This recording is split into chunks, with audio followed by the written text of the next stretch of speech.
Welcome to the Boom Bap Kingdom.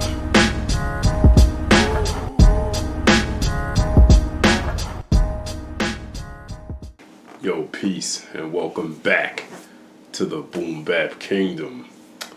Yo, what I wanted to do today is jump back on this MV 8800. It's been a minute since I've been on that joint. And I wanted to talk about these drums. You know, everybody is talking about sonics still, and things don't sound the way they used to. And, you know, I even see people removing PC boards, new MPCs, and they're throwing in third-party boards that supposedly have better electronics and better sonics, supposedly, right?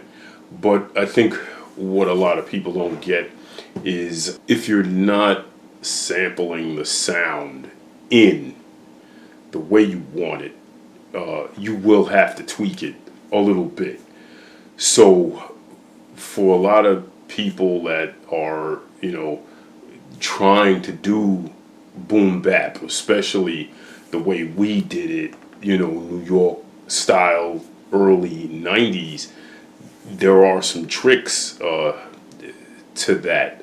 For one, when you sample vinyl on 45, so a lot of the chops and samples we used came from 33 revolution per minute vinyl, right? A 33 is basically your old school album size vinyl.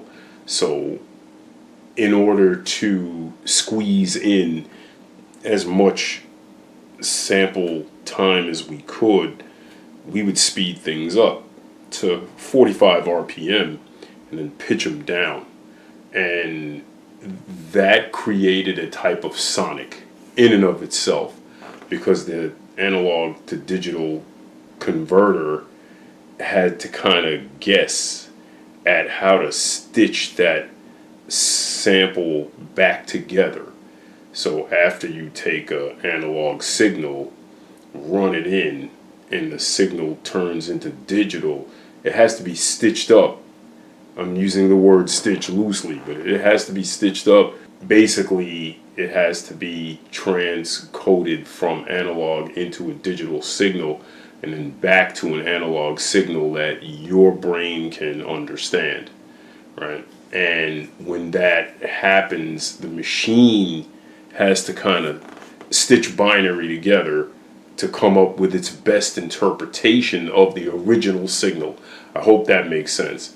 And so where I'm going with it is a lot of the sound that you guys heard in a lot of these classic boom bap joints, we as the producer altered that going in, right? So when you sample things at 45 RPM and then pitch them down on a 12-bit machine, things are going to sound a little different coming out. And there were a lot of times where, you know, you had your turntable connected to a DJ mixer, and that DJ mixer was then connected to your sampler of choice.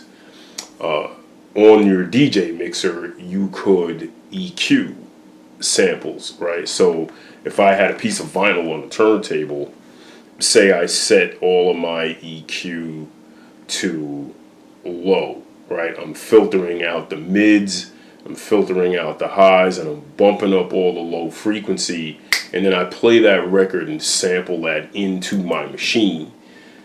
That in and of itself is going to create a warmer sound, because I'm removing the mid frequencies and the high end frequencies, and I'm accentuating low end frequency through the DJ mixer and whatever circuitry is in there, right? Because all these different mixers, all these different components in the chain. Keep in mind, there was a chain. There was a turntable, there was a DJ mixer, and then there was a sampler.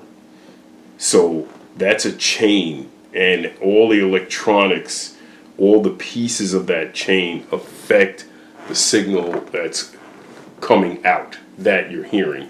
And then the technique of speeding things up, pitching things down, etc. All of that affected your signal. So nowadays, a lot of you guys aren't necessarily doing these tricks, right? Sampling from vinyl with a DJ mixer into the machine, sampling at 45, pitching down, hitting the frequencies, etc. on the EQ of the mixing, etc. So there is a way to kind of mimic some of that just with your machine. I know a lot of you guys are, using sample packs and things like that, and that's a little different when it's just already a digital, file, a wave file, and you're just importing it into a project on your machine, your sampler, and then chopping it up, etc. But you still want that sound. So there's a way to do that, especially with the drums. So I loaded up some drums here. These are drums from the Boom Bap Kingdom Volume 1 drums. They'll be out real soon. And they sound pretty gritty in and of themselves. These are 16-bit to keep things down a little bit in terms of sonics. I made 16-bit and 24-bit drums in that pack, so the people that want crispier drums can have that, but the people that want dirtier drums will have that as well. But if you want them even dirtier, because keep in mind, the older machines, your MPC 60, your SP1200, those were 12-bit, right? So if you're not using like an external bit crusher or some type of bit crushing software, you can literally come to your sampler, and you could do this on any sampler because most modern samplers have this, right? I just chose to do this with the 8800. But let's play these drums. I'll play the samples so we can hear them.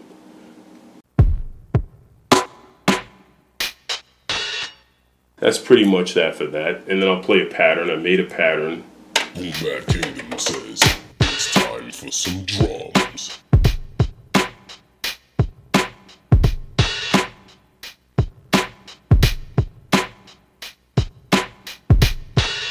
So let's say we like these drums, but we want them a little dirtier, just a little grittier. How can we do that?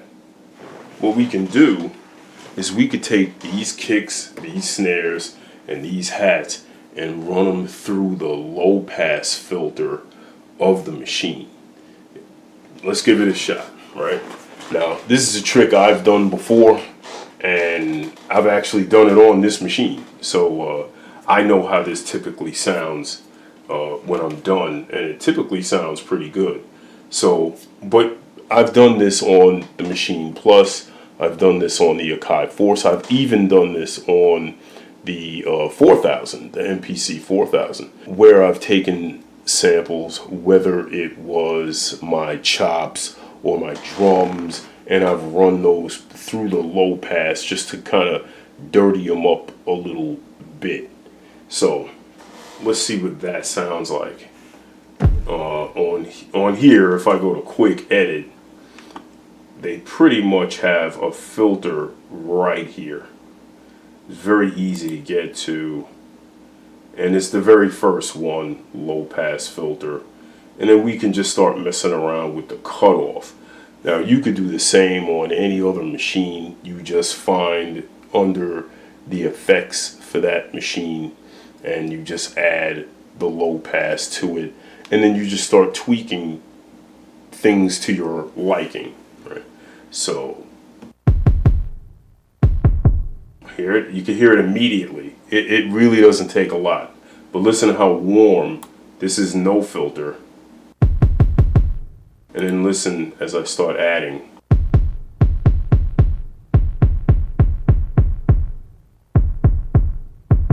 Things start to soften up and get nice and warm, right? Now I have two kicks in here. I'll do the same with this kick.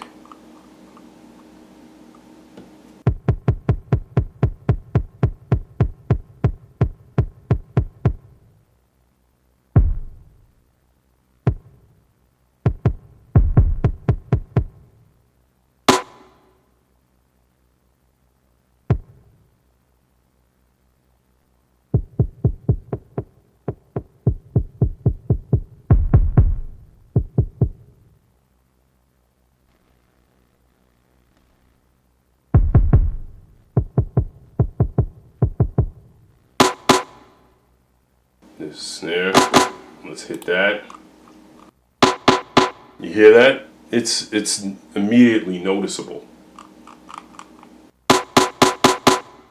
That's no filter.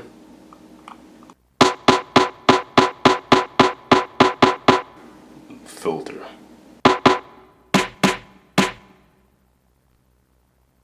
And I'm going to do this even on the hats. That sounds nice.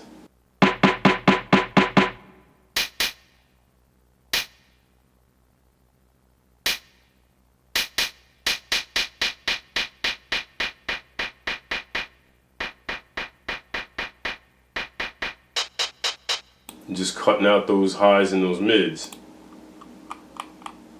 I'm trying to give it a little bit more warmth. Now let's check it out.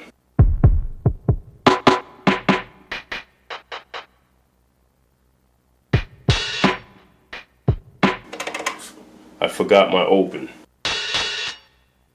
This is going to sound nice when I turn this into something gritty. Oh man, listen to that.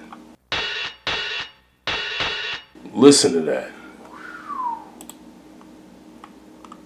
This is before the low pass on the open hi-hat. This is after. Wow. Holy sh! These drums are bananas.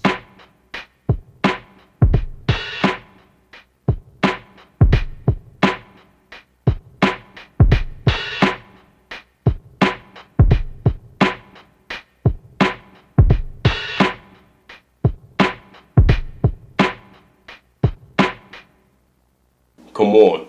You could do that with anything. You could do that with your chops. You could do that with the bass line. You could do that with your drums and create that warm sonic tone that you're looking for. Just a little bit on the low pass filter for each of your samples. You do it to taste, you know, you don't have to go hard with it, and you can create that nice warm sound on pretty much any modern sampler that contains a low pass filter. That's just a tip for your toolbox from the Boom Bap Kingdom. And with that, I'll hit you guys with a BBK salute. BBK Peace. salute.